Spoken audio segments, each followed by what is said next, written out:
Ya lo hizo. 1100.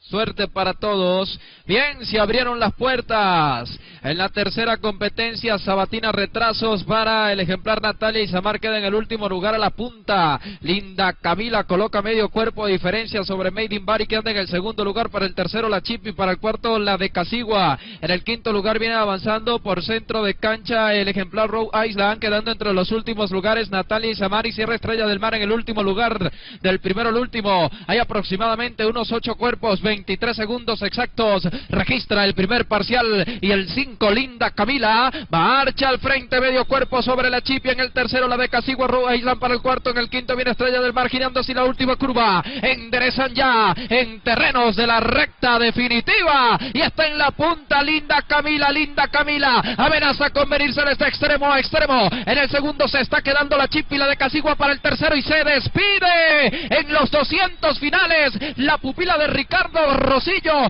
se dedica a galopar. Para el segundo la Chipi con la de Casigua, las galopó Linda Camila, número 5.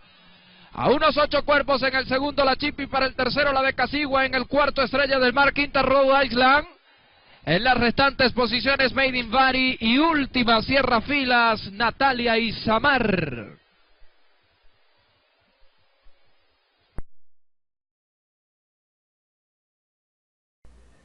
Dale pulgar arriba y suscríbete a mi canal y estaré subiendo todos los resúmenes en el hippismo.